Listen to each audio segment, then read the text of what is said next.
Muchas gracias.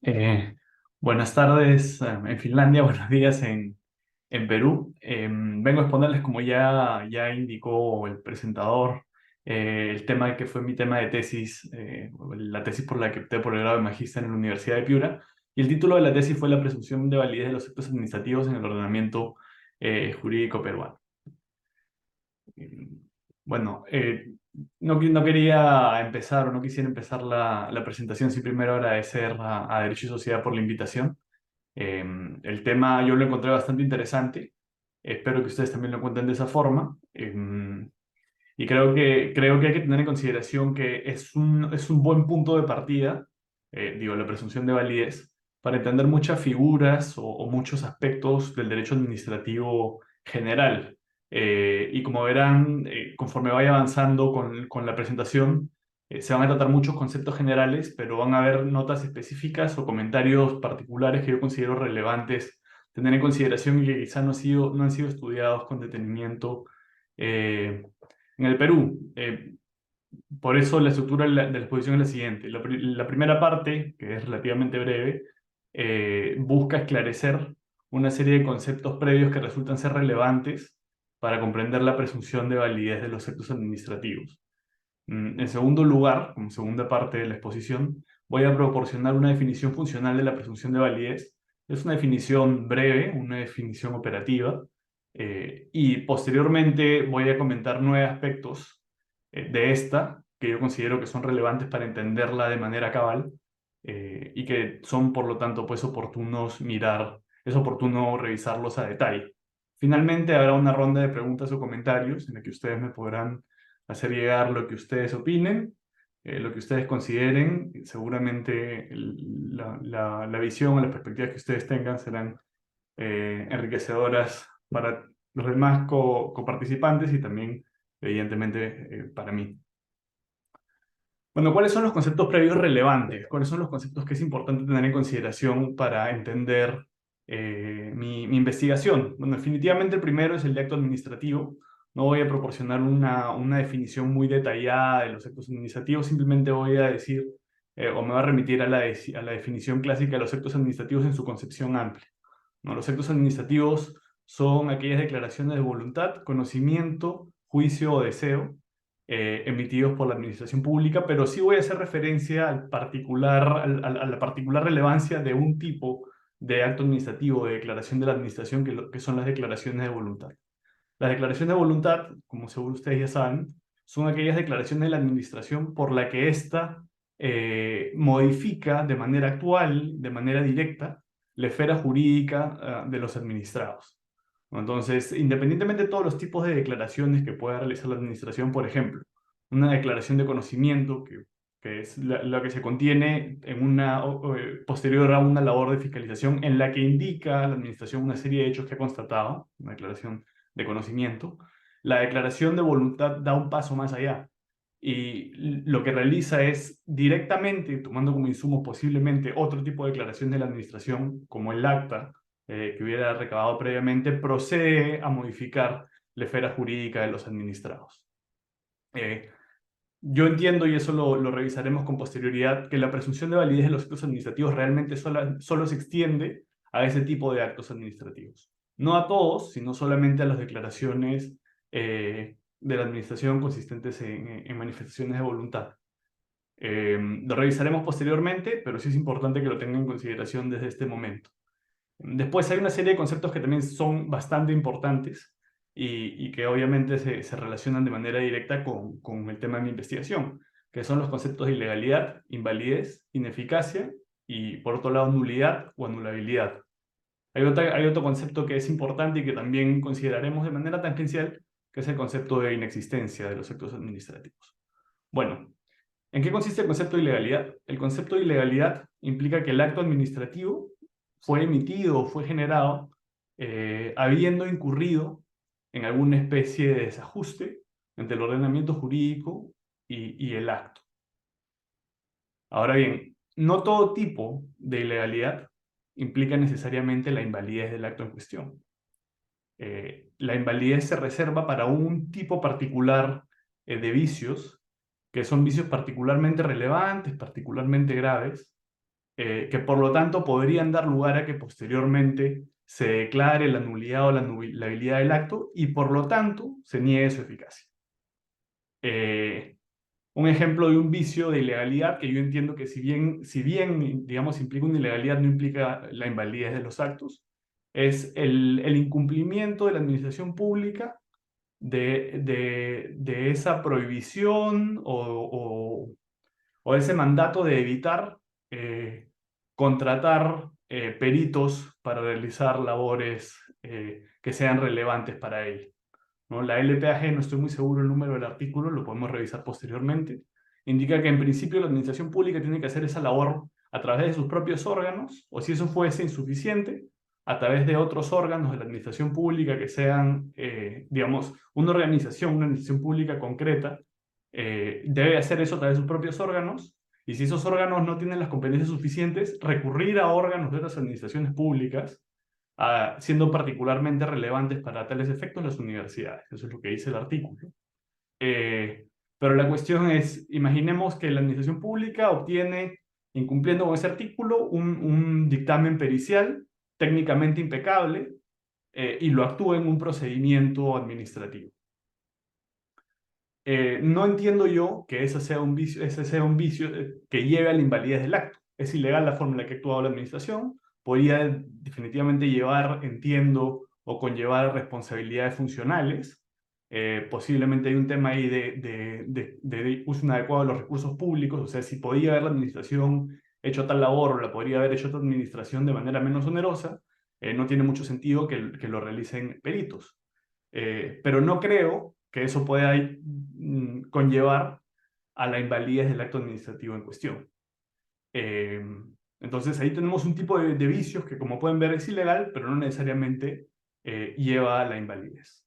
Bueno, la invalidez ya le he comentado de manera mal que bien general, son los actos que cuentan con una serie de vicios particularmente relevantes que conllevan a que eventualmente se pueda declarar la nulidad o la anulabilidad del acto y que por lo tanto se niegue su eficacia.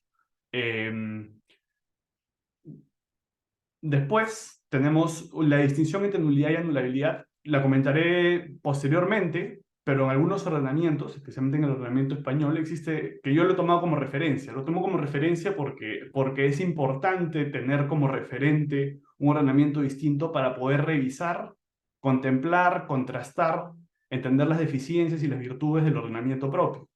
Pero bueno, en el ordenamiento español existe una distinción entre los vicios de nulidad y los vicios de anulabilidad. Los vicios de nulidad son vicios que implican por sí mismos o que perjudican por su sola comisión una tergiversación o una violación del orden público, de los intereses públicos. Mientras que los vicios de anulabilidad pueden ser vicios graves, pero son vicios que por su sola característica no se puede alegar que hubiesen transgredido el orden público. Por ejemplo, si a mí como administrado se me transgrede de alguna forma mi derecho a participar adecuadamente en el procedimiento administrativo, eh, ese es un vicio grave. Es un vicio que si yo lo reclamo puede dar a que eventualmente se declare la ineficacia, la nulidad y la ineficacia del acto. La nulabilidad, perdón, la ineficacia del acto.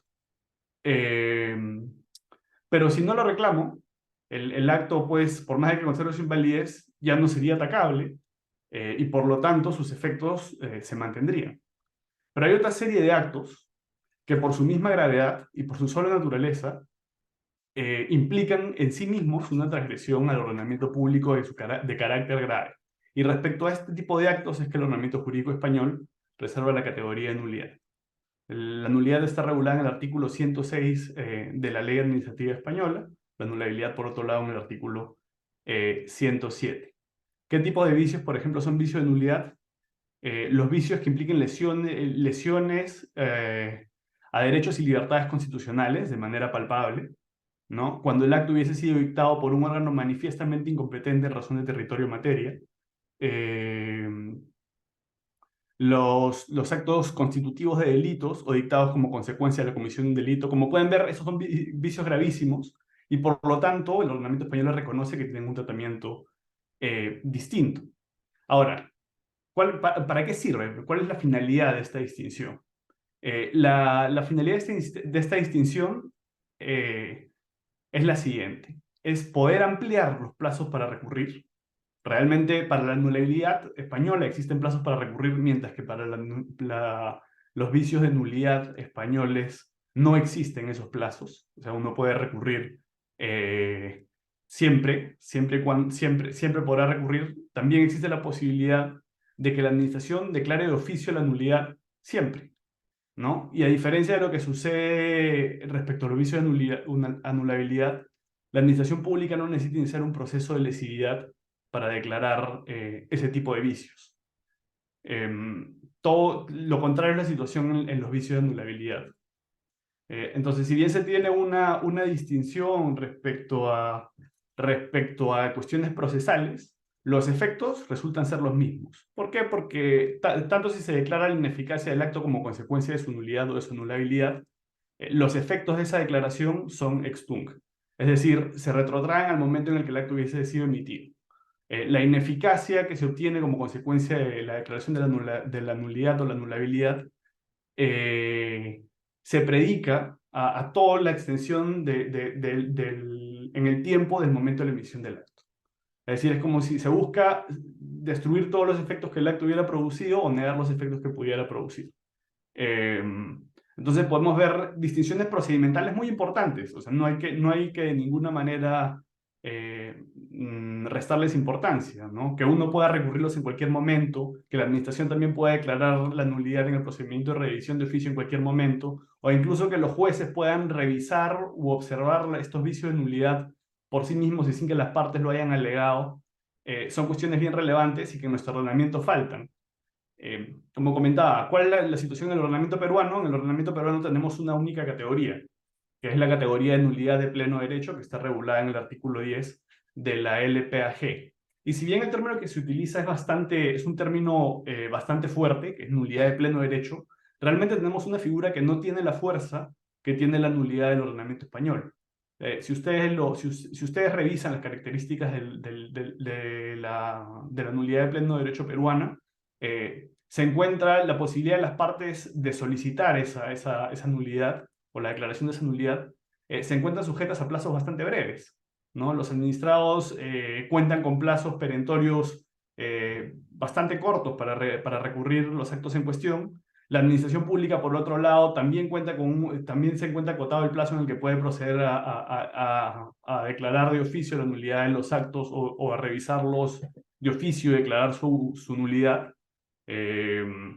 Y por último, es problemático o es discutible, eso lo veremos luego, si el juez puede declarar de oficio la nulidad de los actos administrativos en el Perú si es que las partes no le han requerido que lo haga dentro de un procedimiento adecuado para ello. Bueno, ¿cuál es el problema que no haya esta distinción en el Perú? El problema es que podría suceder que vicios muy gravemente viciados, vicios que lesionen el interés público por sí mismos, no puedan ser impugnados después de transcurridos los plazos en cuestión. Y si bien la administración tiene un plazo relativamente largo en el Perú para realizar la revisión de oficio, el administrado tiene plazos bastante cortos. ¿Qué pasa, por ejemplo, si se emite un acto administrativo que atenta gravemente contra los derechos constitucionales de un administrado, pero el administrado, por A, B o C motivos, deja transcurrir los plazos el plazo breve para recurrir el acto? ¿No? Claro, uno podría decir la administración lo puede declarar de oficio, pero la administración muchas veces entiende que no se encuentra en la obligación de hacerlo. O sea, es una potestad con la que cuenta, eh, pero en principio si considera que no debe declarar la nulidad a pesar de esos vicios, no lo hace y el ordenamiento jurídico peruano no otorga herramientas al administrado para que cuestione esos actos. Entonces, como pueden ver, esa falta de distinción entre un tipo de acto y el otro puede tener efectos graves y que podrían llevar pues, a que nuestro ordenamiento jurídico sea deficiente para proteger algunas cuestiones que son relevantes desde un punto de vista público, pero también desde un punto de vista particular.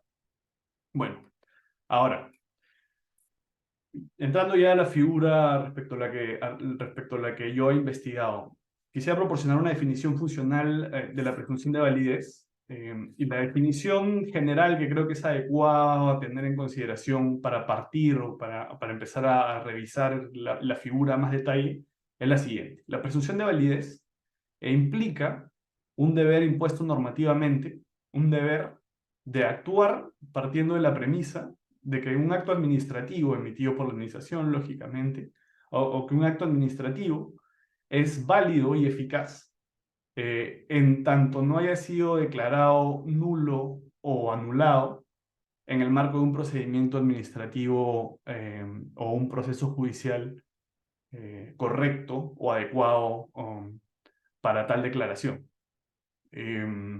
Esta figura, la figura de la presunción de validez, establece un principio institucional tendiente a dos cosas. Uno, asegurar la eficacia de la actuación de la administración, evitando pues que las declaraciones de la administración sean cuestionadas por sujetos que no se encuentran habilitados para hacerlo y fuera de los canales pertinentes, eso por un lado, y por otro lado, tiene la función también de estabilizar los derechos y los deberes de los administrados. Habiendo proporcionado esa definición, hay que revisar 9 aspectos que yo considero bastante importantes para entender la figura de manera cabal. Por un lado, el primero, que es importante, es tener en consideración que la constatación de la invalidez, incluso la declaración de la invalidez en algún tipo de procesos o procedimientos, no implica necesariamente la destrucción de la presunción y el deber, o la destrucción de este deber impuesto normativamente de actuar teniendo en consideración o postulando que el acto es válido. Una revisión del ordenamiento jurídico nos permite ver o contemplar o apreciar 5 tipos de procedimientos, por lo menos 5, en los que se puede constatar la invalidez, constatar o declarar la invalidez de un acto administrativo, pero aún así no destruir la presunción que lo cubre. Es decir, se puede observar la invalidez del acto, pero no se declara consecuentemente su nulidad o su anulación. ¿Qué tipos de procesos son estos? Bueno, en primer lugar, un proceso disciplinario. Eh, Como ustedes saben, un proceso disciplinario puede llegar a determinarse que un administrado, que un funcionario público actuó de manera contraria al ordenamiento jurídico y emitió un acto administrativo viciado, incluso viciado de invalidez.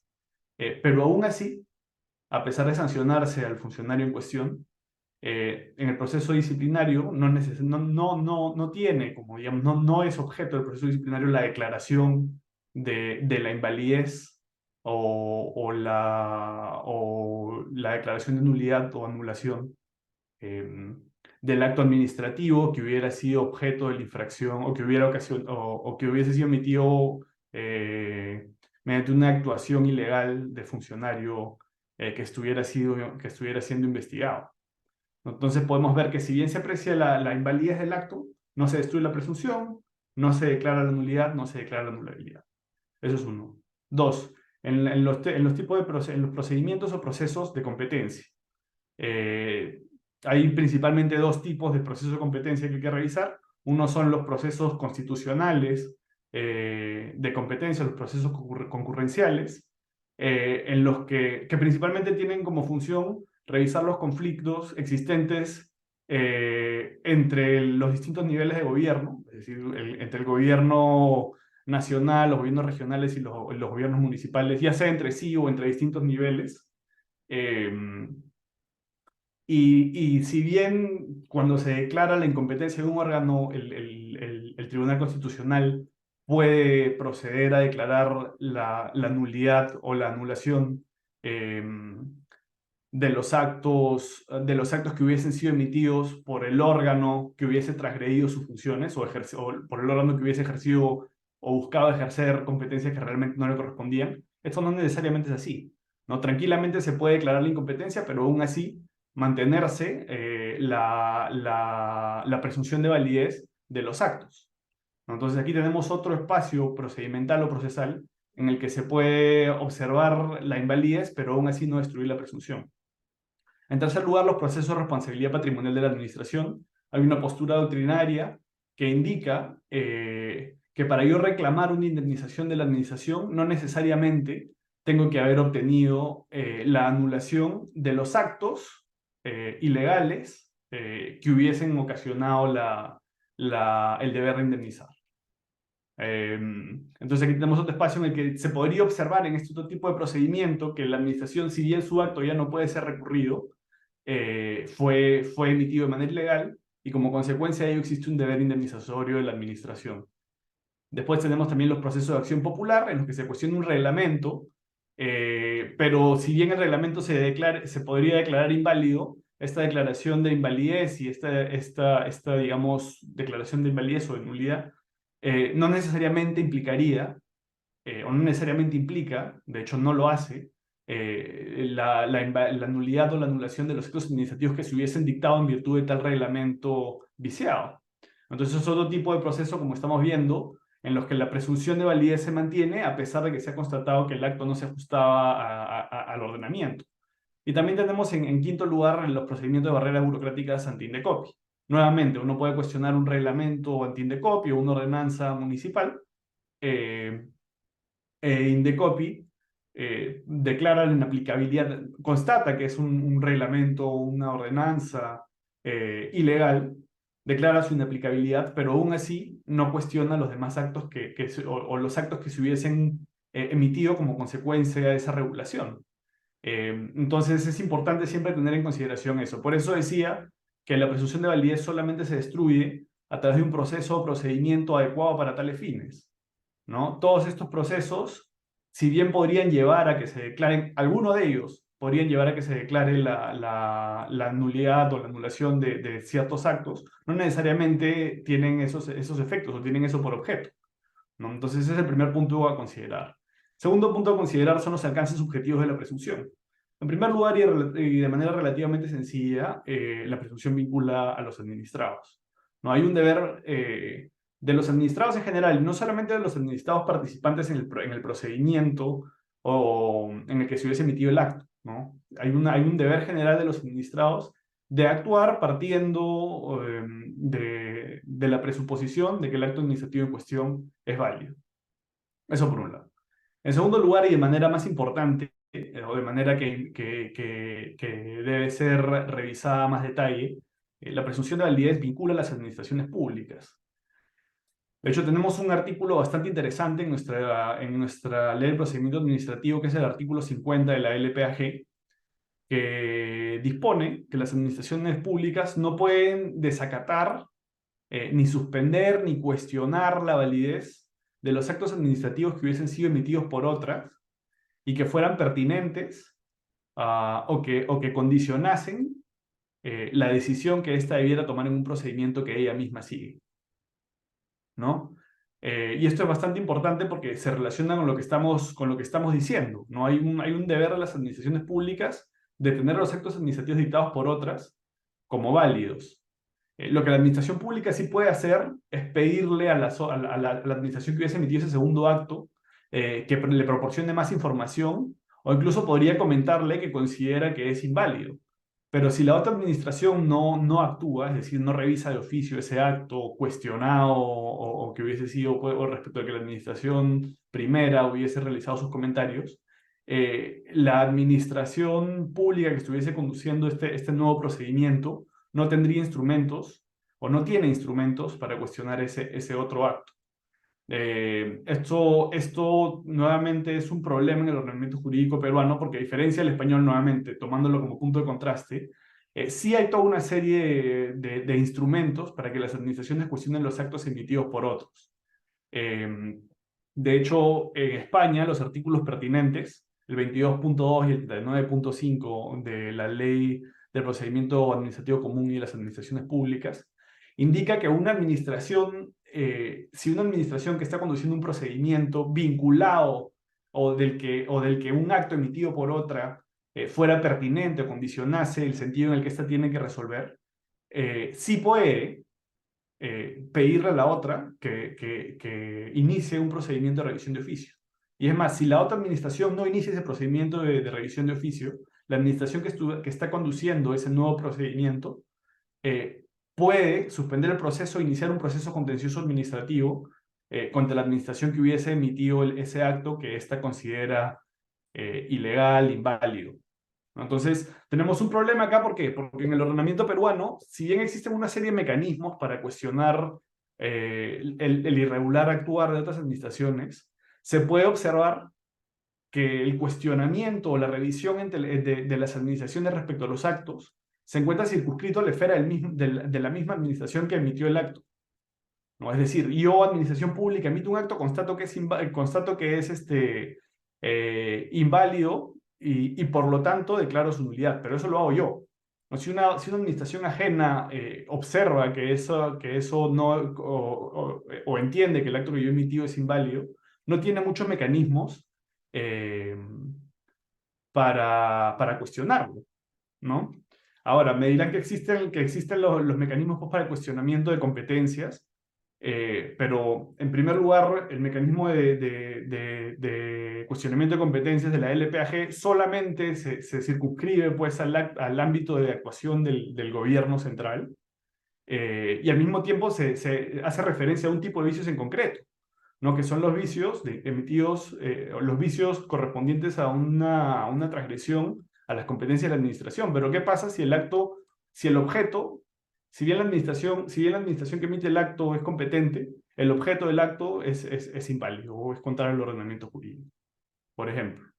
Creo que ese es el caso más importante. O si no se persigue con el acto en cuestión la satisfacción de una finalidad pública, sino que consiste en una desviación de poder, por ejemplo, ¿no? Otro aspecto en el que el acto en cuestión o el acto emitido no puede ser cuestionado por otras administraciones porque no se tiene cómo llegar a cuestionarlo, ¿no? Pero sí hay un tema importante a considerar que es la actuación del Indecopi. ¿Por qué? Porque el Indecopi sí puede revisar todo ese tipo de vicios siempre y cuando afectasen el acceso al mercado. Entonces hay un tipo de administración, una administración sui generis, que sí puede cuestionar la validez de los actos de otras administraciones, pero claro, implica que alguien lo haya denunciado, que de oficio se haya percatado de esa invalidez y asimismo que perjudique el acceso al mercado de los administrados. Entonces, es una posibilidad de actuación, digamos, importante, pero no central, ¿no? Entonces, es bueno tener eso en consideración también. Eh, Ahora, yo entiendo que la presunción de validez es un deber impuesto normativamente que ha sido dispuesto por la ley, ¿no? Entonces, se podría disponer también por ley que determinadas administraciones públicas no se encuentran sujetas a estas, ¿no? Acá encontré una casación bastante interesante en el que la Corte Suprema indicó que la SUNARP podía revisar de manera integral la validez o no de los actos administrativos que hubiesen sido respecto a los que se hubiese requerido su inscripción, ¿no? Yo entiendo, bajo la postura que he comentado, que eso no es así, porque la SUNARP no tiene una competencia exclusiva que le permita sustraerse del régimen general de la Ley de Procedimiento Administrativo General, ¿no? Pero lo comento mal que bien para que se tenga como contraste aquello que estoy conversando con las posturas que ha tenido, al menos en alguna ocasión, la Corte Suprema. Voy a mencionar bastantes casaciones, no bastantes, pero sí algunas que considero relevantes, pero siempre hay que tener en consideración que nuestra Corte Suprema o nuestro Poder Judicial no se caracteriza pues, por cumplir con esa labor uniformadora del ordenamiento, ¿no? Muchas veces podemos encontrar fallos en sentidos adversos, eh, y muchas veces, y eso no genera seguridad jurídica, ¿no? Tranquilamente podría uno presentar nuevamente un recurso de casación sobre el mismo aspecto sobre el que ya se ha pronunciado la Corte Suprema en esta casación que estoy citando y obtener un resultado distinto, ¿no? Entonces, si bien son ilustrativos, no necesariamente pues, deben de generar certeza respecto a cómo es que posteriormente se va a fallar. Eso ya creo que se ha conocido por todos acá. Bueno, y en tercer lugar, respecto a los alcances subjetivos, la presunción de validez no vincula a los jueces. La revisión judicial de la actuación de la administración pública, como ustedes saben, es un principio es un principio de nuestro ordenamiento jurídico. De hecho, está reconocido expresamente por nuestra Constitución. El artículo 148 de la Constitución indica pues, que los actos administrativos que causen Estado deben, por su propia naturaleza, poder ser cuestionados ante el Poder Judicial. Y yo creo que hay toda una serie de principios procesales que llevan a entender que la presunción de validez de los actos administrativos no despliegan efectos en el Poder Judicial, ¿no? Quizá lo más importante son el principio de igualdad procesal eh, y el principio de imparcialidad judicial. ¿Por qué digo porque el principio de imparcialidad judicial? Porque en principio la posición institucional y el diseño de la administración pública y del Poder Judicial son distintos, ¿no? El Poder Judicial es un órgano que por diseño debería ser, digamos, desde un punto de vista teórico, se justifica a propósito de que es un órgano ajeno a la controversia que es puesta a su conocimiento, ¿no? Es un órgano que mira mira la litis desde una distancia crítica que le permite ser objetivo y aplicar el derecho de la mejor manera posible. Y esto pues se ve a través de todas las garantías nuevamente ideales, ¿no? Que se han desplegado, que desde un punto de vista ideal tenderían a asegurar esta imparcialidad, ¿no? Pero la administración pública no se caracteriza por eso. De hecho, a la administración pública se le otorga una función pública concreta cuya satisfacción tiene que perseguir y claramente la satisfacción de esa finalidad pública puede llevar a que se genere tensiones con los administrados que actúan en el ámbito de competencia de la administración, de la administración en cuestión. Y al mismo tiempo existe el problema de las responsabilidades funcionales, ¿no? Muchas veces la administración pública no está pues, en posición o no se encuentra en posición de reconocer sus propios errores o actuaciones que ha realizado de manera previa que resultan ser contraproducentes por el mismo hecho de que la integridad de su actuación, la adecuación de su actuación podría ser cuestionada posteriormente. Nuevamente, nada de esto sucede en el caso, o al menos desde un punto de vista ideal, desde la construcción teórica del Poder Judicial, ¿no? Entonces, este principio de autonomía sirve pues para entender que esta presunción de validez no debe operar ante el Poder Judicial. Y por otro lado, también se tiene el principio de igualdad procesal, ¿no? Ese principio de que en principio, el principio de que en principio, es el principio que implica que las partes que recurren al Poder Judicial deben encontrarse en la misma posición eh, ante este, y al mismo tiempo, este principio de igualdad ha sido entendido, en concreto por el profesor Giovanni Priori, como un principio igualizador que distingue la igualdad procesal en el contencioso administrativo y la igualdad procesal en el proceso civil regular. ¿Qué es lo que indica el profesor Priori? El profesor Priori indica que en sede administrativa, precisamente lo que se debe buscar es neutralizar o no tener en consideración o buscar que la posición asimétrica que existió en el proceso administrativo sea igualada entre las partes cuando se está ante el Poder Judicial. Teniendo en consideración todo esto que se está diciendo, no tendría sentido que la presunción de validez despliegue alguna especie de efectos si es que se estuviese impugnando un acto ante el Poder Judicial. Siguiente punto. A ver, punto 3. La presunción protege a los actos con cualquier tipo de vicios. Como comentaba, en principio el ordenamiento jurídico peruano no realiza una distinción entre los vicios de nulidad y anulación, pero sí hay una serie de pronunciamientos del Poder Judicial que son interesantes. He mencionado acá una serie de casaciones, unos votos en discordia también, en los que se sostiene que la presunción de validez protege a los actos administrativos en la medida en la cual estos no hayan incurrido en vicios muy graves, y que en concreto se hace referencia al artículo 3 de la LPAG. Como saben, el artículo 3 contiene los 5 requisitos de validez de los actos administrativos, es decir, que haya sido dictado por un órgano competente, que el objeto se adecue al ordenamiento jurídico, que se haya seguido el debido procedimiento, que el acto esté motivado y que persiga una finalidad pública. Pero si ustedes lo revisan, cualquier tipo de ilegalidad puede ser mal que bien reconducida a ese tipo, a esos vicios. Nuevamente, por ejemplo, el ejemplo del peritaje que hubiese solicitado la administración a un privado, contratando un privado. Eso puede ser reconducido a un defecto procedimental, ¿no?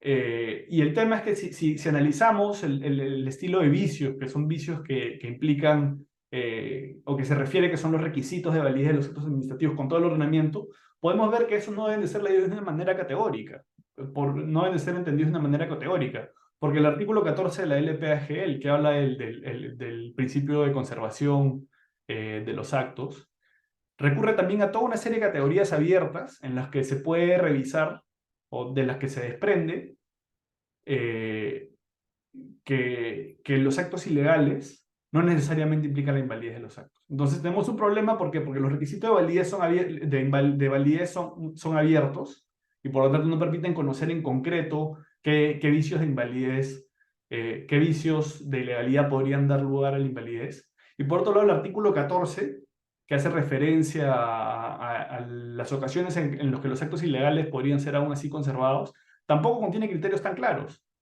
Entonces eso lleva a que se tenga que realizar una labor que muchas veces depende del mismo órgano que juzga, de la misma administración o posteriormente del Poder Judicial, ¿no? Salvo cuando la ley lo refiere de manera expresa, los vicios administrativos tienen que ser muchas veces analizados a través de lo que se considera razonable, ¿no? Y eso claramente genera inseguridad y creo que es problemático que el Poder Judicial refiera solamente que cuando se incumpla con el artículo 3 los vicios no se encuentran cubiertos por la presunción, ¿no? Esto implicaría un montón de inseguridad porque como estamos refiriendo, cualquier tipo de legalidad puede ser reconducida de una manera u otra al artículo 3.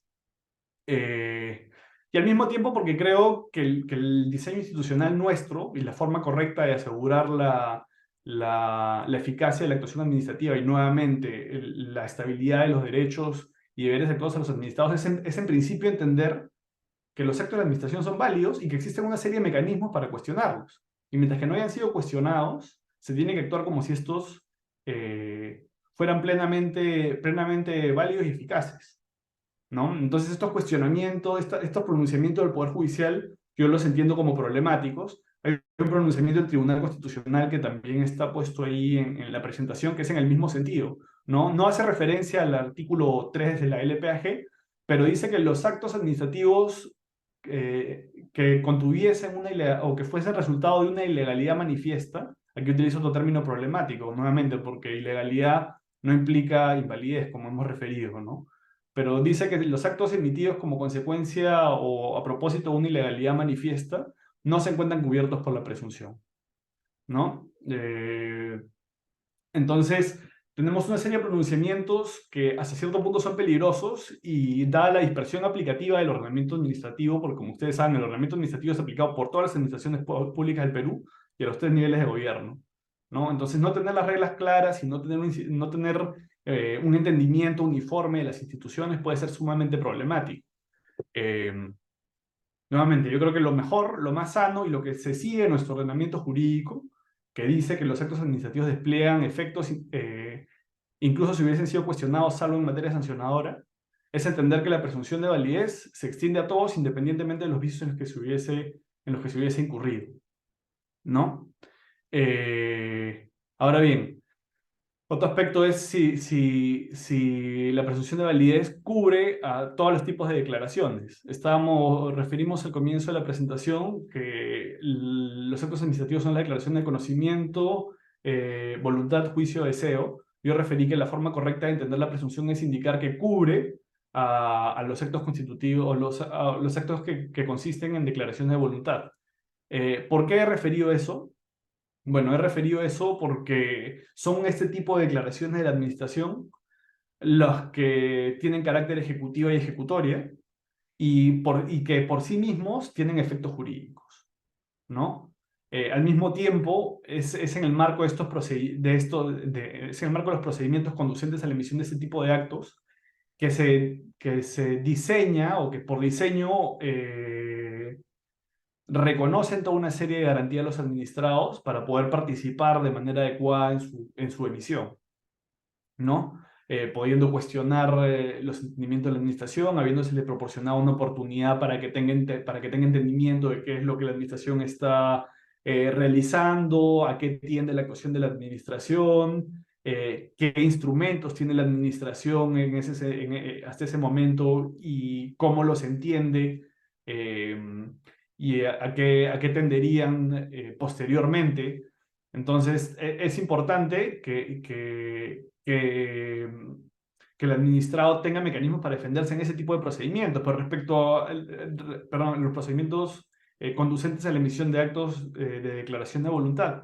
Pero respecto a las demás declaraciones, uno puede revisar la LPAG y uno puede entender o puede ver que no otorgan ese mismo tipo de garantías, ¿no? No otorgan no otorgan siempre ese mismo tipo de garantías y al mismo tiempo no aseguran la participación de todos los administrados que posteriormente podrían verse perjudicados por su emisión, ¿no? Eh, entonces, bajo ese entendimiento, yo creo que la forma que es adecuada, o la forma adecuada de entender la presunción es justamente que cubre el acto decisorio, ¿no? Y cubre el acto decisorio porque en el procedimiento conducente a su emisión se generaron todas las oportunidades para que los administrados que pudieran ser afectados por ese tipo de actos se pronuncien respecto a estos. Ahora bien, a pesar de esa forma de entender yo la presunción, hay otra serie de pronunciamientos que yo los he puesto ahí, en los que el Poder Judicial indica que la presunción de validez también se extiende a declaraciones de conocimiento, en concreto a actas de fiscalización. El problema respecto a esa forma de entender em, la figura es nuevamente que muchas veces esos actas pueden haberse emitido sin tener en consideración a todos los actores pertinentes, ¿no? Y al mismo tiempo pueden ser actas que se han emitido de manera inconsistente o que no reflejaban de manera adecuada los hechos. Entonces, lo que yo entiendo es que estos instrumentos, si bien cuentan con una condición probatoria especial, ¿no? Que es la condición especial que les otorga haber sido emitidos por una administración pública competente y en principio técnicamente capaz en la materia, no deben de ser tenidos como veraces, válidos siempre, ¿no? Sino que sí cuentan con un peso probatorio especial, pero que no se encuentran pues protegidos por una presunción que los haga, que haga que en principio se tengan que tener como válidos. Eh, yo no creo que la presunción tenga en principio un alcance probatorio. Eh, Ahora, yo he dicho que la presunción cubre en principio solamente los actos consistentes en declaraciones de voluntad, pero esto nos hace enfrentar el problema en el artículo 50 de la LPAG del que yo ya he hablado, que indica que las administraciones públicas no pueden cuestionar los actos emitidos por otras administraciones que fuesen pertinentes o necesarios o que fueran adecuados o que debieran condicionar el sentido en el que va a resolver esta posteriormente. Eh, Ahora, yo entiendo que esa sí es una extensión de la presunción de validez, es una extensión que en principio la lleva más allá de sus límites naturales, pero hay que entender algo. Esa extensión solamente se refiere a la administración pública. O sea, la administración pública no puede cuestionar los actos emitidos por las otras en otros procedimientos que fuesen pertinentes para la toma de su decisión actual, ¿no? Para la toma de la decisión del procedimiento que actualmente está conduciendo. Pero los administrados sí lo pueden hacer, ¿no? Entonces yo entiendo que esta disposición justamente tiene como finalidad proteger a los administrados. eh, eh, Hasta cierto punto se podría decir en perjuicio de la administración, porque la administración sí se encuentra atada a lo que se hubiese hecho previamente, ¿no? Pero si el administrado cuestiona esos otros actos, la administración tiene que considerar esos cuestionamientos necesariamente y posteriormente, si constatase que efectivamente los cuestionamientos del administrado son adecuados, estimar estos cuestionamientos contra estos actos previos, ¿no?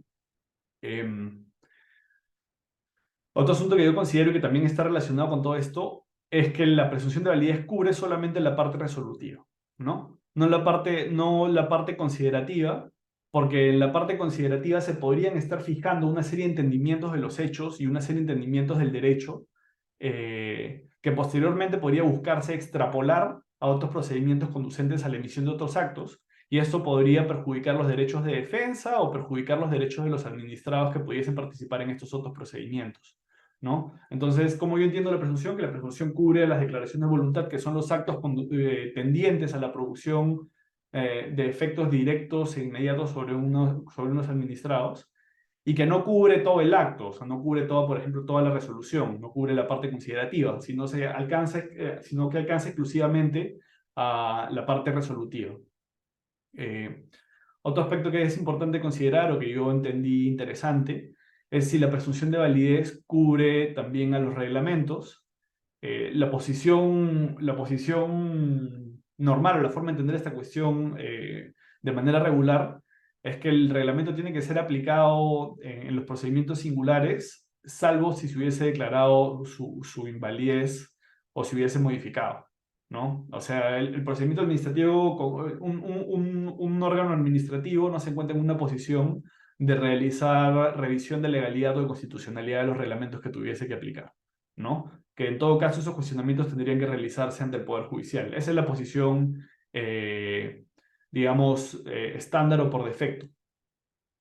Pero hay un pronunciamiento del Tribunal Constitucional respecto al Tribunal Fiscal, y es importante que sea respecto al Tribunal Fiscal, luego diré por qué, pero hay una serie de pronunciamientos del Tribunal Constitucional respecto al Tribunal Fiscal en el que se indica que el Tribunal Fiscal sí puede realizar control de legalidad respecto a los reglamentos.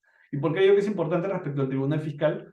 Porque el Código Tributario reconoce de manera expresa esa posibilidad en el Tribunal Fiscal. La problemática del pronunciamiento del Tribunal Constitucional es que no habla con claridad respecto a este entendimiento, esta posibilidad de control de legalidad y constitucionalidad de los reglamentos. Alcanza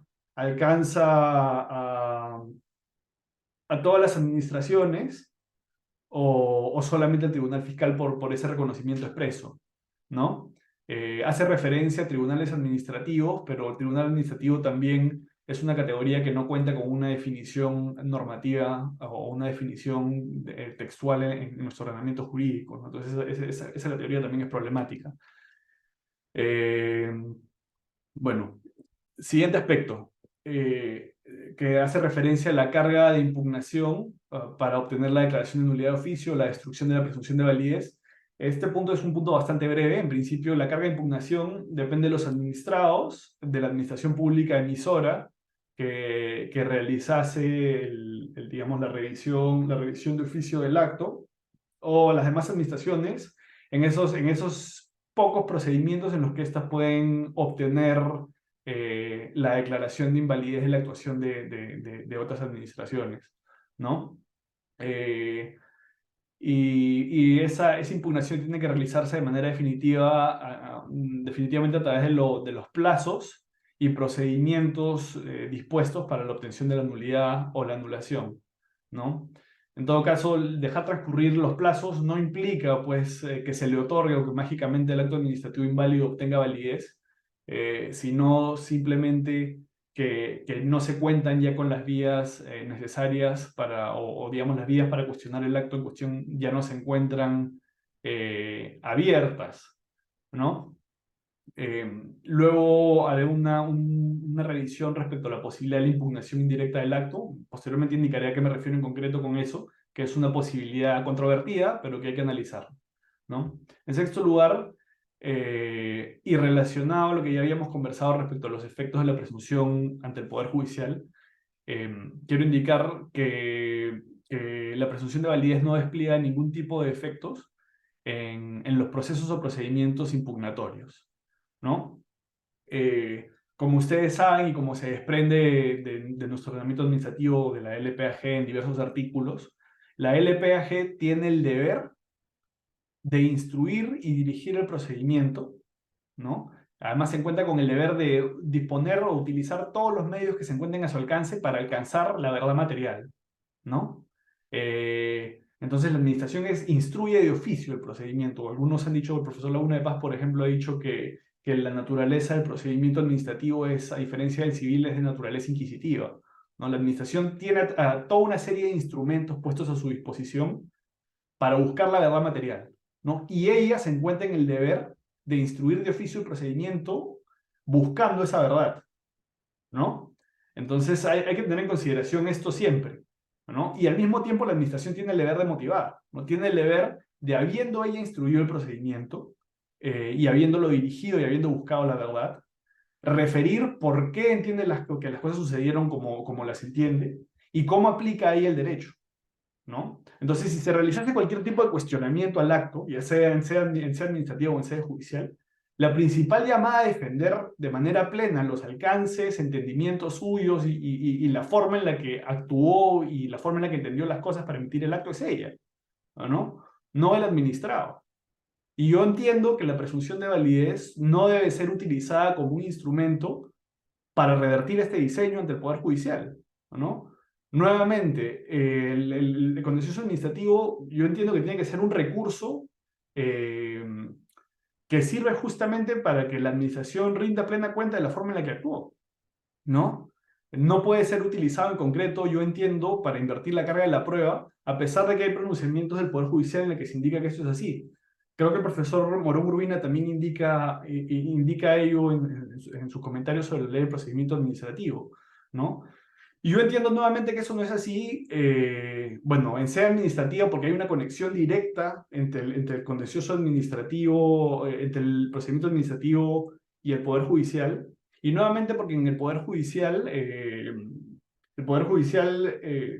está inspirado por toda una serie de principios que justamente buscan a neutralizar cualquier privilegio que hubiese tenido la administración en sede administrativa, ¿no? Nuevamente el principio de igualdad que el profesor Priori refiere, respecto al que el profesor Priori refiere esta tendencia igualizadora, ¿no? Pero también por el principio de imparcialidad que justamente lo inspira, ¿no? No tendría sentido que cuando se accede al Poder Judicial, que justamente es el órgano imparcial, este órgano imparcial tuviese que ser nuevamente parcializado a través de una protección que es esta presunción de validez en favor de la administración, si se entendiese en ese sentido la figura, ¿no? Entonces todas estas consideraciones me llevan a entender que la presunción no tiene ninguna especie de efecto tampoco ante el Poder Judicial, ni en sede administrativa por esa conexión existente entre la sede administrativa del Poder Judicial y ese deber de actuación de oficio de la administración por buscar la verdad material, ni en el Poder Judicial por el diseño de este tipo de institución, ¿no? Que justamente busca neutralizar los privilegios que hubiese tenido la administración en sede administrativa.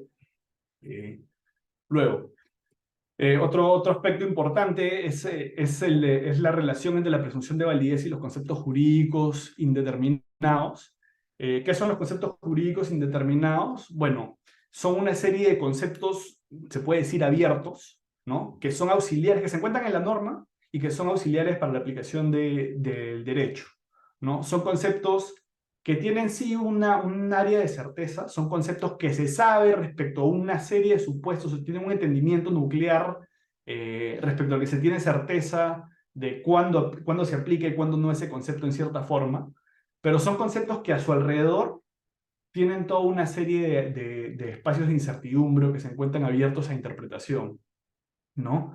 Un ejemplo claro en materia de derecho a la competencia es el mercado relevante, por ejemplo, ¿no? De hecho, luego voy a hablar de eso, pero el concepto del mercado relevante no solamente es que sea un concepto abierto, sino que además es un concepto que se construye metodológicamente a través de las ciencias económicas. Ahorita voy a hablar sobre eso, pero entonces tenemos una serie, un problema, un concepto que puede ser entendido de muchas formas, ¿no? Otro concepto jurídicamente indeterminado podría ser el concepto de interés legítimo, por ejemplo. ¿No? Hay supuestos en los que se es claro que se tiene un interés para realizar una serie de cuestionamientos y eso implicaría legitimidad para actuar en sede administrativa y en sede judicial, pero hay otros supuestos en los que la legitimidad no se tiene tan claramente, no se tiene certeza respecto a si se tiene legitimidad o no, y están por lo tanto atados a toda una serie de cuestiones que voy a decir ahora, ¿no? Estos conceptos jurídicos indeterminados dependen, por tanto, cuando son conceptos técnicos como el del mercado relevante, al estado de la ciencia o a la escuela de conocimiento.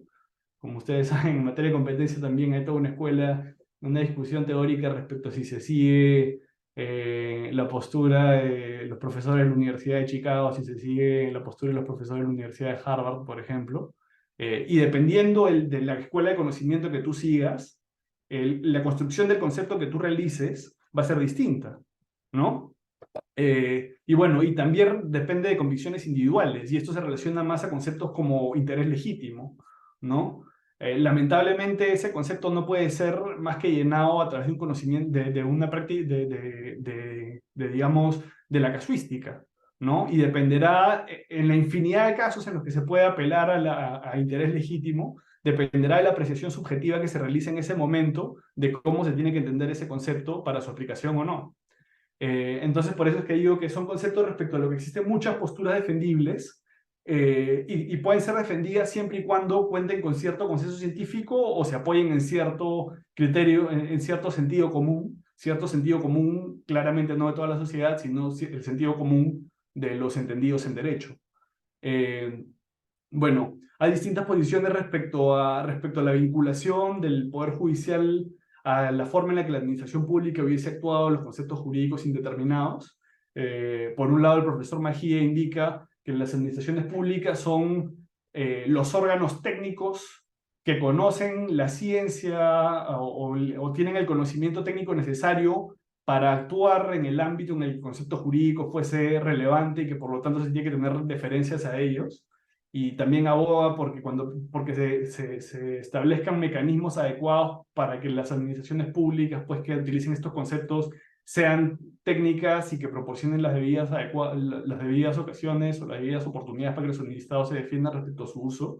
Y por otro lado, se tiene la postura, por ejemplo, de Laguna de Paz, que indica que son conceptos que si bien son indeterminados, son conceptos jurídicos, y que no se ha realizado ninguna deferencia normativa o ningún otorgamiento especial respecto a esta imposibilidad de que el Poder Judicial cuestione la forma en la que la administración pública ha utilizado esos conceptos, ¿no? El profesor Laguna de Paz indica que estos son conceptos plenamente, a pesar de su ambigüedad o de su apertura, son conceptos plenamente jurídicos y por lo tanto pueden ser controlados también de manera integral por el Poder Judicial a través de los instrumentos adecuados. O sea, en todo caso, él indica que se utilicen los informes periciales, que son medios probatorios que han existido desde siempre, y que justamente sirven para romper esta brecha entre la técnica y el derecho.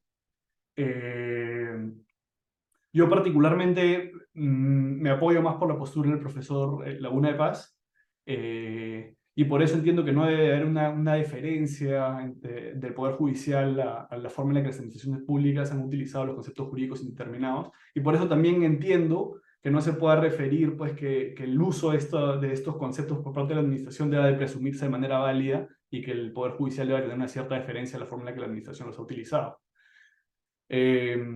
Octavo punto, respecto a la presunción de validez y la impugnación indirecta.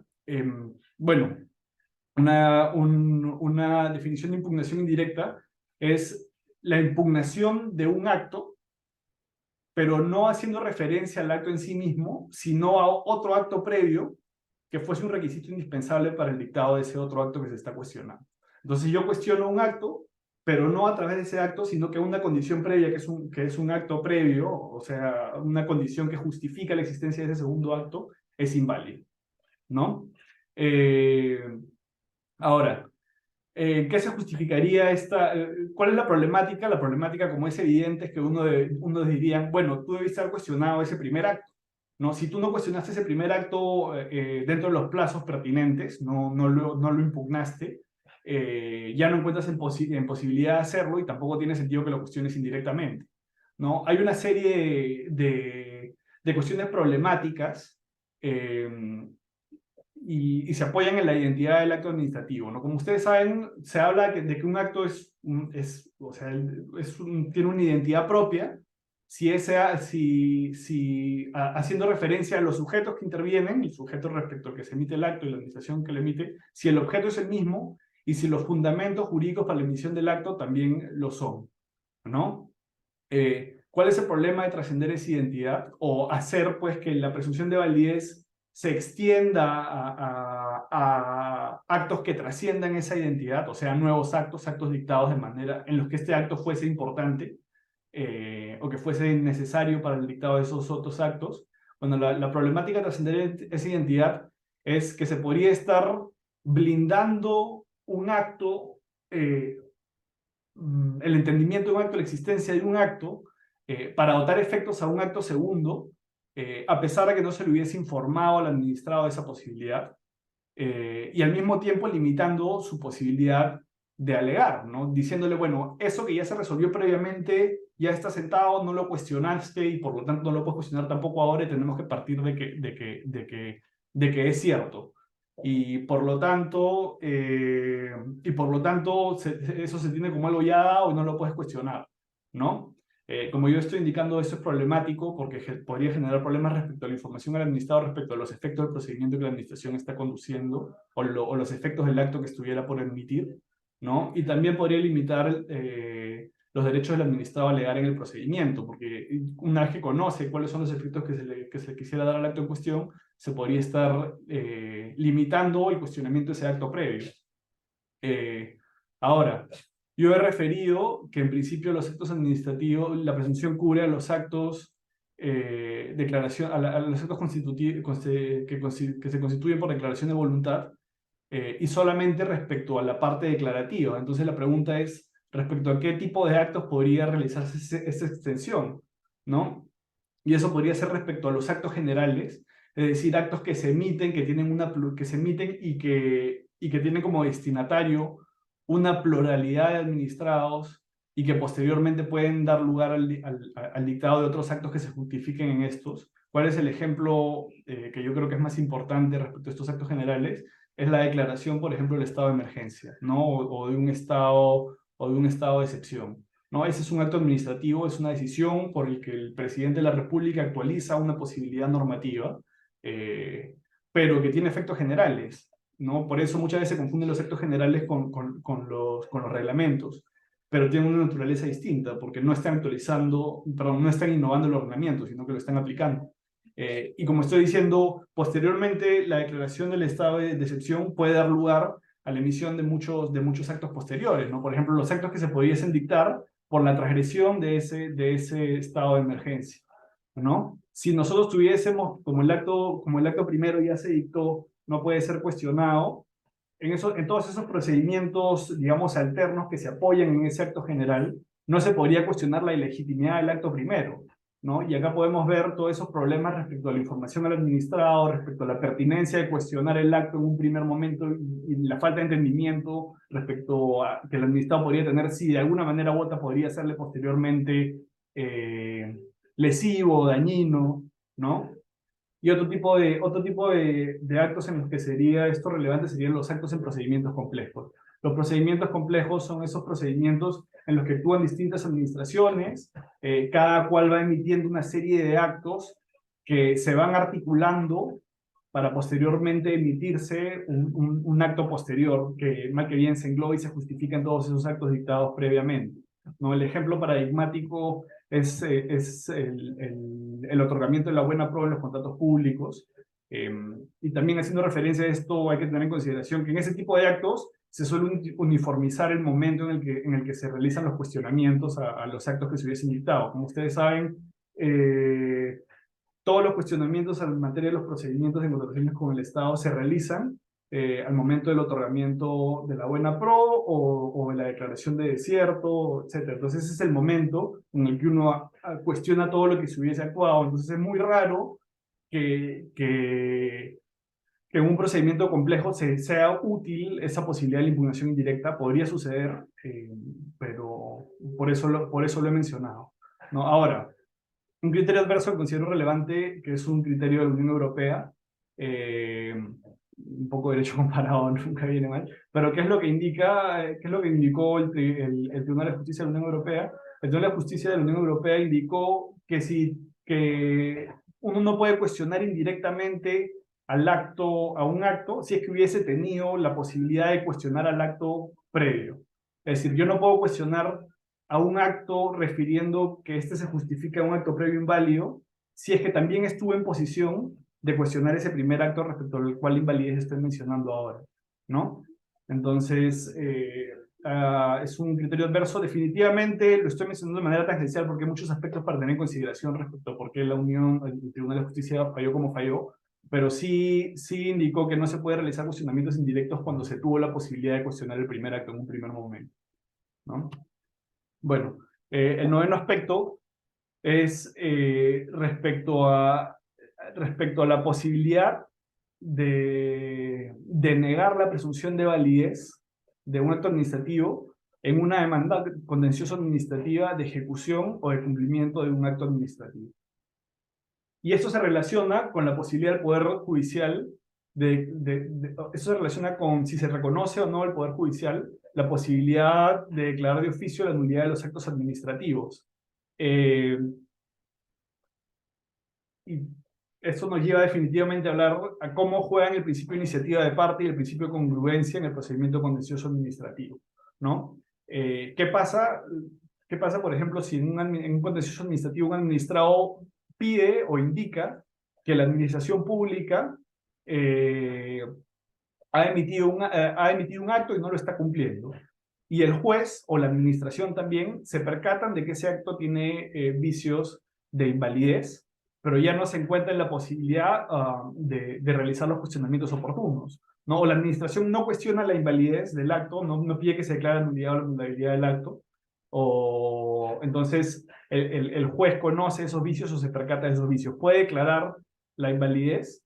Una aplicación analógica del artículo 220 del Código Civil diría que sí. Como ustedes saben, el artículo 220 del Código Civil indica que los jueces pueden de oficio apreciar la nulidad de los actos jurídicos y declarar, por el solo hecho de haber apreciado esa nulidad, declarar la nulidad del acto en cuestión, ¿no? Eh, pero yo entiendo que esa respuesta no debe poderse trasladar a la sede administrativa por una serie de razones. La primera se relaciona con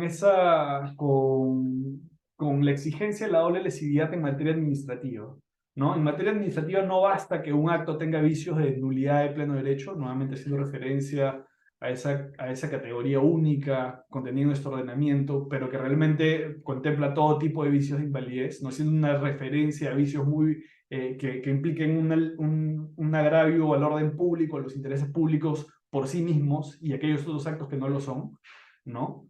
Y ante esa ausencia de distinción, nuestro ordenamiento administrativo exige que la administración, cuando esté buscando la declaración de nulidad, no solamente refiera a la existencia de esos vicios de invalidez, ¿no? Sino que refiera cómo es que esos vicios de invalidez perjudican los intereses públicos de manera concreta, ¿no? De eso se habla cuando se habla de doble lesividad para la declaración o la revisión de oficio de los actos, ¿no? Y la declaración de su nulidad. Este requisito también se exige para ir al Poder Judicial, ¿no? La cuestión entonces es si el Poder Judicial se encuentra en posición de apreciar esa doble lesividad y de hacerlo de oficio. Yo creo que no, ¿no? El conocimiento técnico, quien conoce el sector en el que está actuando es la administración. Entonces el poder Judicial no necesariamente se encuentra en la mejor posición para hacerlo. Y también uno podría argumentar que apelando a la separación de poderes, el Poder Judicial no se le ha encomendado ese rol, ¿no? Ni está en la mejor posición para hacerlo, ni se le ha encomendado ese rol. Uno podría referir que es justificado que lo haga cuando los vicios son gravísimos, ¿no? Cuando los vicios son claramente de importante o de gran relevancia, pero el problema es que recurrir a ese tipo de categorías genera inseguridad jurídica. Una posibilidad pues sería que ante los vicios más graves, vicios constitutivos de delitos o vicios, nuevamente, los vicios como los de la categoría del ordenamiento jurídico español, ¿no? Recurrir a esos, pero el tema es si se va a confiar en el Poder Judicial para que realice esa actuación por su propia cuenta, ¿no? Porque la creación de figuras o de instituciones jurídicas a través de la actuación jurisprudencial justamente abre la puerta a la inseguridad jurídica. Y eso muchas veces termina siendo un problema. Y al mismo tiempo hay un asunto adicional, y es que esta figura se presta justamente a ser siempre contraria al administrado. ¿Por qué digo eso? Porque en principio, si es que la administración quiere que un administrado dé cumplimiento a su acto, si una administración busca eso, tiene en su favor los mecanismos de ejecutividad, bueno, de la autotutela ejecutiva y ejecutoria de sus actos, ¿no? Puede iniciar un proceso de ejecución coactiva, un procedimiento de ejecución coactiva, o si los actos que ella tiene implican pues denegación de licencias o inscripción de infracciones en registros, todo eso lo puede hacer por ella misma, ¿no? Entonces esta posibilidad de que el Poder Judicial declare de oficio la nulidad solamente perjudicaría al administrado, que es el órgano, perdón, es el sujeto que por la posición que ocupa requiere del Poder Judicial para que los actos de la administración se ejecuten, ¿no? Y bajo el artículo 139 de la Constitución se indica que las disposiciones, que digamos se tiene que hacer, que se encuentran prohibidas las interpretaciones extensivas de cuestiones que restrinjan derechos, ¿no? Y por eso yo entiendo que si no se ha dispuesto de manera expresa que el Poder Judicial puede declarar de oficio la nulidad de los actos administrativos, eh, en principio no debería poder hacerlo, ¿no? El Poder Judicial no debería poder hacerlo porque no tiene esa habilitación. Y bueno, finalmente quería decir que toda una serie de jurisprudencia y casos que yo he comentado que se encuentran en el capítulo 3 de mi tesis, si quieren pues revisar un poco más de los alcances de esto que hemos conversado y cómo entendió el Poder Judicial la cuestión, ahí hay una serie de pronunciamientos importantes. Me extendí un poco más de lo que en principio quería. Espero que haya sido interesante. Hay algunos momentos en los que no he sentido que mi presentación ha sido tan ordenada, pero bueno, ahora me van a poder hacer las preguntas que ustedes consideren pertinentes. Y nada, con eso quería acabar mi presentación y no sé si ustedes tengan preguntas, comentarios, dudas, sugerencias. Estoy abierto bueno, lo que ustedes quieran indicar. Gracias, doctor, por su exposición. Ha estado sumamente interesante y abordando varios puntos que han llamado mucho la atención. Sí mientras exponían, han estado dejando preguntas en el chat. Le traslado algunas de ellas porque son bastantes. Siento yo que no nos alcanzará el tiempo para resolver todas, pero vamos a intentar la medida de lo posible. Eh, Aquí el asistente. Diego Descanseco, con una pregunta bastante procedimental, nos pregunta cuánto tiempo tienen las entidades para cuestionar sus actos o resoluciones en sede administrativa. Mira, eso está regulado de manera expresa en la LPAG. Podría revisar el artículo ahora, no lo tengo en memoria. Creo que son 3 años para la declaración de 3 años contados del momento en el que el acto se tuviese como consentido, o sea, que el administrado no hubiese utilizado los recursos. Esos son 3 años para que ella lo realice en sede administrativa. Y si transcurriese ese plazo, si se hubiese transcurrido ese plazo, tiene 2 más para solicitar la declaración de nulidad en el Poder Judicial. Creo que son 3 y 2 o son 2 y 3, no estoy seguro, pero eso está en la LPAG dispuesto de manera expresa. Si buscas revisión de oficio, con control F revisión de oficio, te va a indicar el artículo pertinente. Listo, doctor. Aquí hay una Hay pregunta una de cuestión, hay Carlos una regulación Mercado que especial respecto a los actos que han sido emitidos por órganos administrativos de composición orgánica, ¿no? Si son órganos unipersonales, es el régimen del que estoy hablando, y hay una regulación especial para los actos emitidos por órganos colegiados, sí.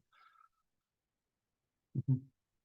Listo, muchas gracias. Aquí hay una pregunta de Carlos Mercado que dice, ¿las actuaciones de administración y actos de administración son iguales y si estos pueden ser declarados nulos o anulables? Ello en razón a que el Decreto Supremo 04/2019, cuando hace referencia a la nulidad y anulabilidad de los actos, hace referencia solo a los actos administrativos. Ujú. Bueno, a ver, el entendimiento de la actuación a ver, los actos administrativos se entienden justamente como las declaraciones de la administración, ¿no? Y en principio una interpretación restrictiva son los actos, las declaraciones de voluntad de la administración o los actos decisorios de la administración, ¿no? Son aquellos actos por lo que la administración refiere los derechos o deberes de los administrados de manera ejecutiva y ejecutoria, ¿no? Esos son los actos administrativos, los actos de administración. Pero después hay toda una serie de conceptos que son las actuaciones de la administración que abarcan más, ¿no? Por ejemplo, la actuación material de la administración, ¿no? O la vía de hecho de la administración. Muchas veces detrás de eso no hay un acto administrativo, pero sí son actuaciones y también son cuestionables. La ley del proceso contencioso administrativo abre vías de impugnación respecto a, no, respecto a las dos, pero hay que tener en consideración que son cuestiones distintas. Eh, y otro asunto también es que respecto a esto, está leyendo la segunda parte de la pregunta, es que uno puede cuestionar, por ejemplo, la vía de hecho, la actuación de la administración que es irregular y que no se encuentra sujeta a un acto administrativo. Uno indica que ese es ilegal es ilegítima, la cuestiona, que se corrija, en todo caso se puede pedir también indemnizaciones, pero uno no refiere que esta sea un acto administrativo de que se predique su validez o invalidez, ¿no? Es una actuación irregular, sí, pero no tiene incidencia en la esfera jurídica de las cosas, por lo tanto no es jurídicamente válido o inválido, es ilegal, ¿no? Pero la validez o la invalidez se predica respecto a los actos jurídicos o a los actos administrativos en concreto, ¿no? No sé si me he dejado entender respecto a eso, o si hay comentarios o si está pidiendo aclaración. Gracias. Pero sí me parece que ha sido bastante claro. Ah, genial.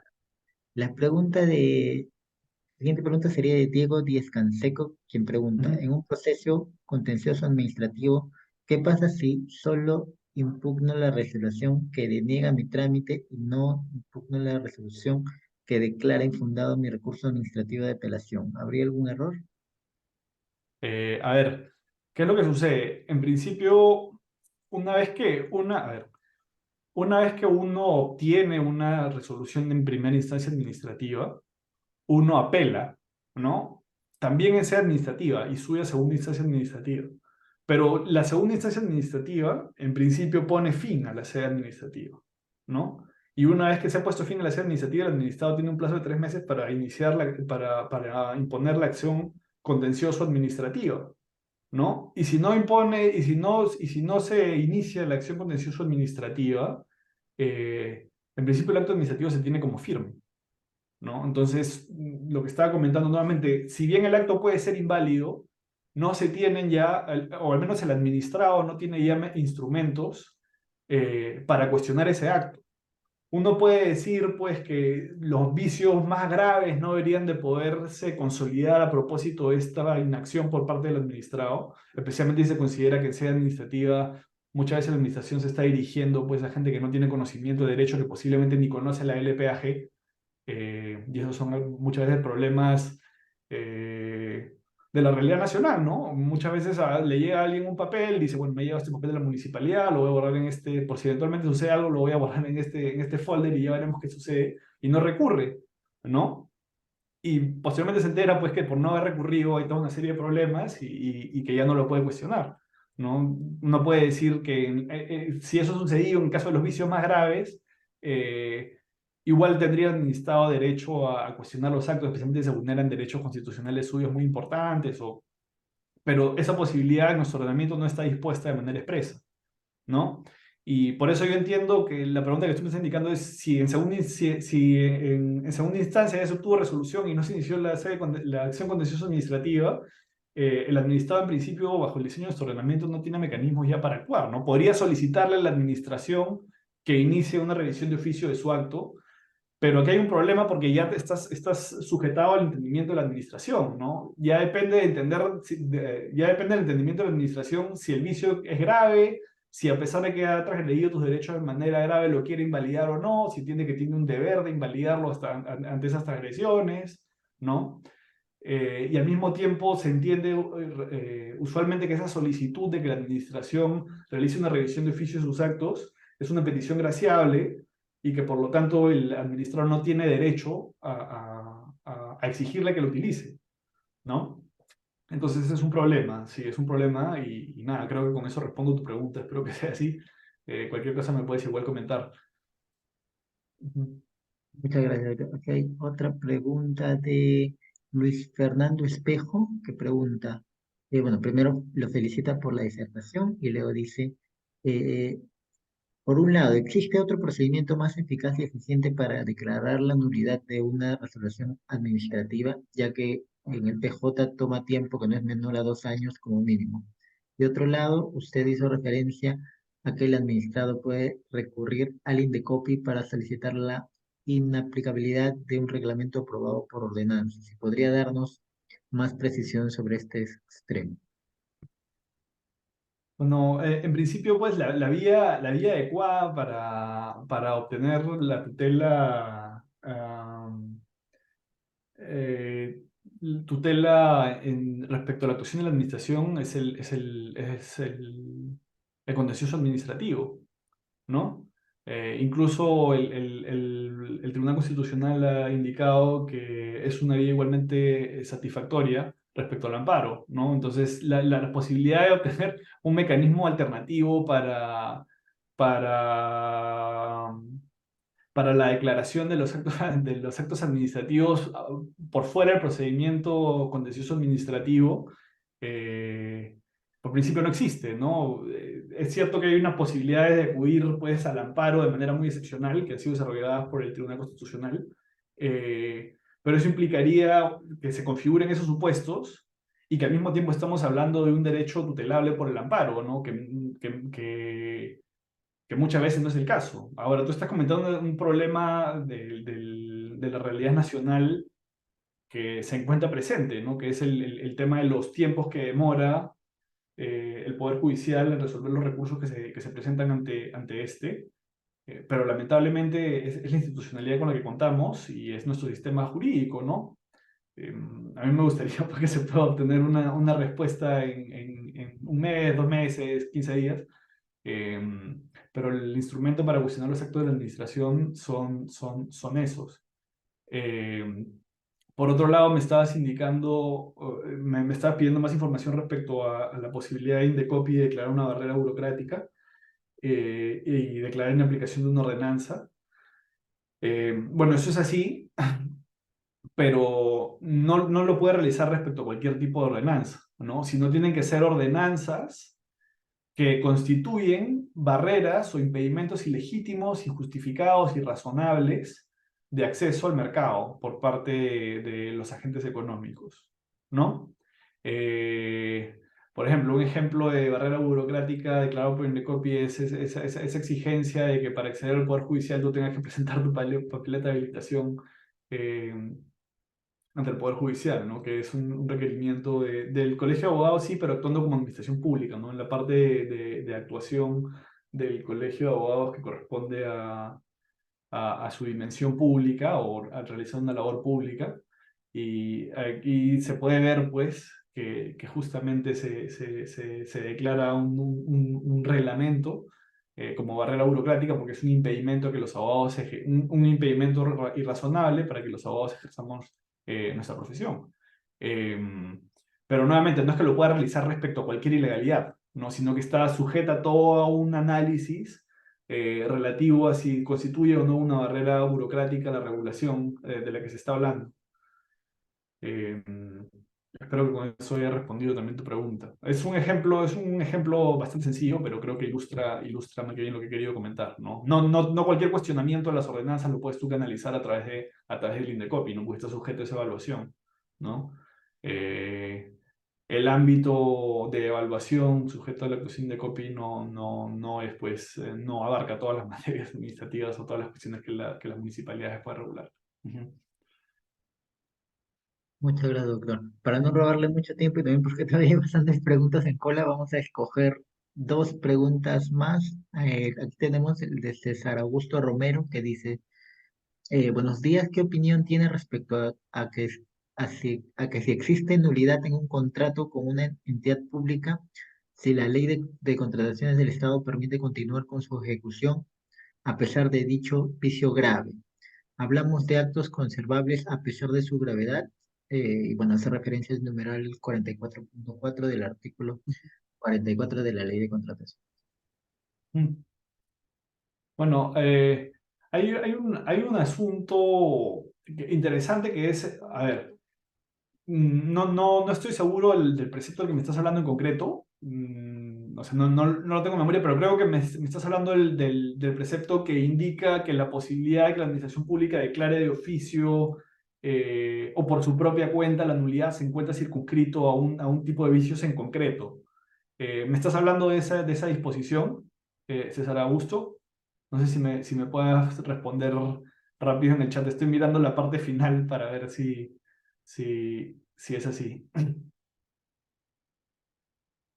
Voy a esperar 10 segundos. Si no, voy a responder entendiendo que es así.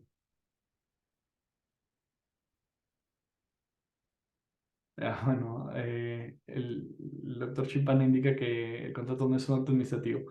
Es discutible. es discutible. No es materia de la conversación, pero hay una posición doctrinaria que a mí me parece interesante, que indica que sí es un acto administrativo. Ya bueno, pero voy a continuar la exposición en base a lo que yo había entendido. ¿Qué es lo que dice el precepto de la Ley de Contratación del Estado, eh, respecto a que yo entiendo que estamos hablando? Dice que la administración pública puede declarar de oficio la nulidad de los contratos en determinados supuestos, eh, y después, y no indica más, pero lo que yo entiendo, y creo que es la forma correcta de entenderlo, es que en los demás supuestos, es decir, ante los demás vicios, la administración pública puede demandar al tribunal arbitral que constate la nulidad y la declare, ¿no? Hay una serie de supuestos, por ejemplo, cuando hubiese información, cuando el contratista hubiese proporcionado información falsa, la entidad puede declarar de oficio la nulidad, sí. En otros supuestos de nulidad, no lo puede declarar no lo puede declarar el propio contratista, pero se puede acudir a la declaración por parte del tribunal. Y eso nos hace llevar a un aspecto más que es interesante, que es justamente el asunto de la legitimidad para cuestionar los actos de la administración. ¿Por qué? Porque todo nuestro sistema administrativo, mal que bien, se apoya en el hecho de que la misma administración que está actuando tenga interés de declarar el acto como nulo o inválido. Y eso es algo de lo que conversamos al comienzo. No se tienen muchos instrumentos para la impugnación interadministrativa, ¿no? Se tienen los cuestionamientos por tema de competencia, que no necesariamente implican la declaración de invalidez de actos, pero respecto a cuestiones distintas, o se tiene justamente esta posibilidad de acudir al INDECOPI para que se declare barrera burocrática, pero no se tiene una posibilidad omnicomprensiva para cuestionar los actos de otras administraciones que pudieran afectar la esfera de actuación de otras, ¿no? Y eso yo creo que entorpece la actuación de la administración, si se entiende la administración no solamente como un elemento de relación con los administrados, digamos, que tiene que proteger los intereses de los administrados, sino como la administración pública, como un andamiaje necesario para montar políticas públicas, ¿no? Y las políticas públicas se montan a través de los tres niveles de gobierno y la actuación disfuncional por parte de uno de esos niveles puede perjudicar la actuación por parte de otros, ¿no? Y que no se tengan instrumentos para que esas irregularidades se corrijan, salvo los que he indicado, que son por temas de competencia o cuando se esté afectando el acceso al mercado, puede ser perjudicial. Yo considero que es bastante perjudicial y puede entorpecer el funcionamiento del Estado. Pero bueno, ese es otro tema. Otra consulta, perdón, me dijeron que teníamos poco tiempo y decidí explayarme por una cuestión que nadie preguntó. Eh, No se preocupe, doctor, más bien muchas gracias por poder atender la respuesta. Le extiendo Ujú. una pregunta más, a ver, vamos a escoger. Bueno, también nos disculpamos de antemano con el público porque por la cantidad de preguntas no vamos a poder resolver todas, pero aquí le extiendo una última consulta de Winston Elías Pérez que dice, mi consulta es si respecto de la declaración de nulidad de oficio de los actos administrativos, el Poder Judicial podría formularla bajo el alcance del control de plena jurisdicción del proceso contencioso administrativo. ¿Cómo? ¿Quién realizó esa pregunta? Porque quisiera leerla de manera más detallada. Sí, es Winston Elías Pérez. Ujú. Wilson Elías Pérez, ya. Solo corría al especial ponente. Mi consulta es si respecto de la declaración de nulidad de oficio de los actos administrativos del Poder Judicial. Ah, ya, bueno. El control de, ¿cómo se debe entender el control de plena jurisdicción del contencioso administrativo? A ver, sí, sí, sí, es una pregunta interesante. En principio, esa formulación hace referencia a que cuando se acude al Poder Judicial, no se acude solamente para que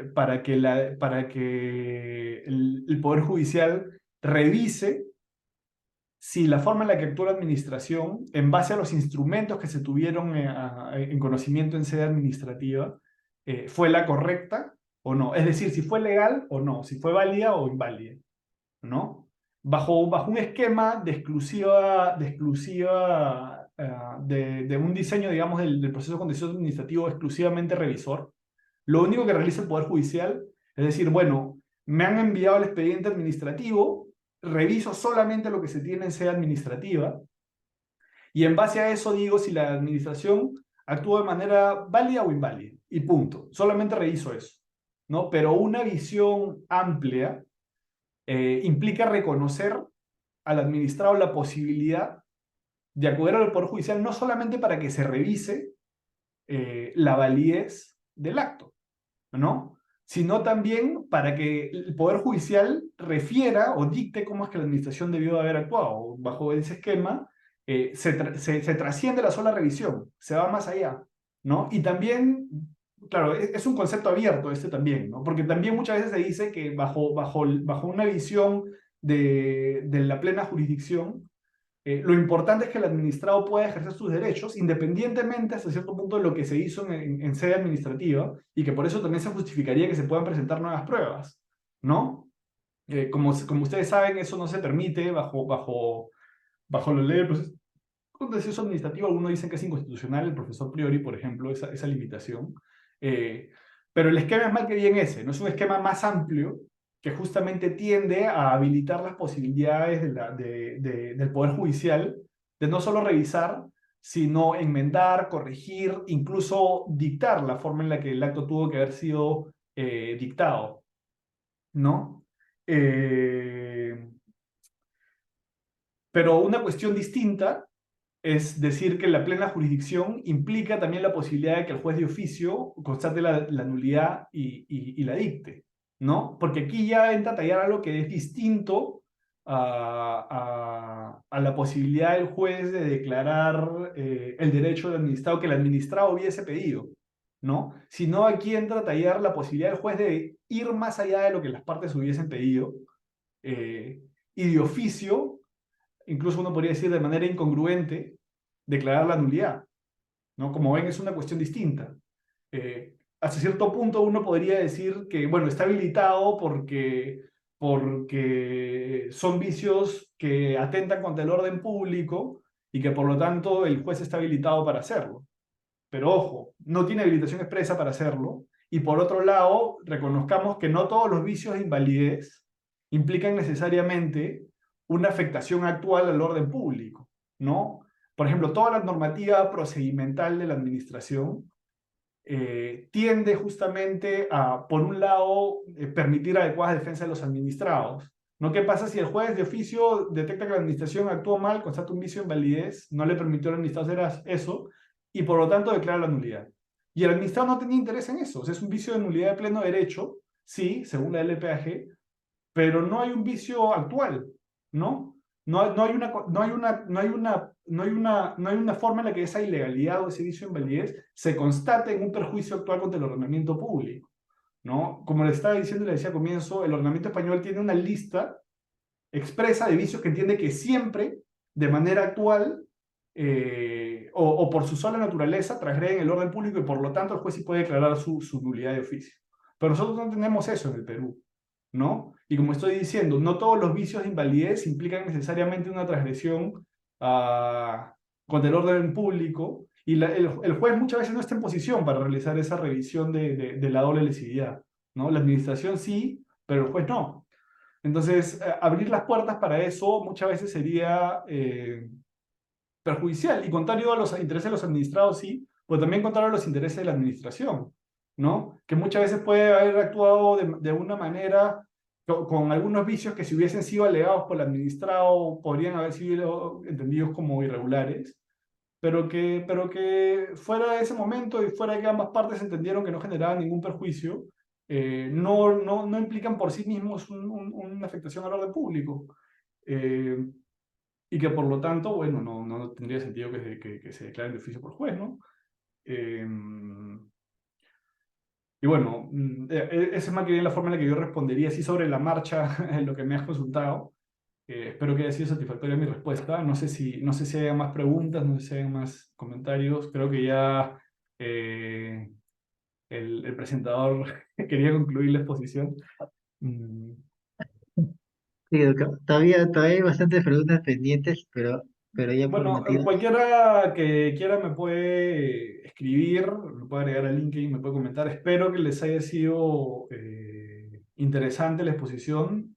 Por momentos, nuevamente digo, siento que no he sido tan articulado, porque lamentablemente no tengo toda mi bibliografía acá. Claro que he ido a mi tesis, pero muchas veces decía, bueno, acá simplemente hice referencia a un libro que ya no tengo porque se quedó en Perú. Eh, Entonces, a veces siento que he podido dar o sea, he podido dar una respuesta más profunda si hubiese tenido eso a mi alrededor o si hubiese podido preparar la exposición con esos materiales. Pero bueno, he hecho lo que he podido. Cualquier cosa me pueden escribir, pueden revisar la tesis, me pueden escribir por LinkedIn o voy a dejar mi correo por acá. Si no le respondo inmediatamente, no se asusten, trataré de hacerlo, pero espero que en la medida en la que el tiempo me lo permita. Ya, ese es mi correo. Listo. Ya. Me parece que se envió solo para Houston Panels, lo estoy enviando ahorita para todos Ah, genial. y Listo. le agradecemos enormemente, Ujú. doctor, por su amable tiempo. Su exposición ha estado bastante interesante sobre un tema que seguramente ha despertado mucho interés en los asistentes y sería un gusto poder contar con usted en cualquier futura oportunidad. Sí, claro, Eh, cómo no. Cuando y, desee. a la- y a los asistentes también muchas gracias por acompañarnos y también más que invitados a las próximas actividades que estaremos organizando. Esperamos que alguna futura con la participación del doctor Agustín Valdés, que tiene una exposición tan buena y también tan útil para los asistentes. Muchas gracias, doctor, y será un gusto verlo en una próxima oportunidad. Chao, muchas gracias. También, bueno, buen día.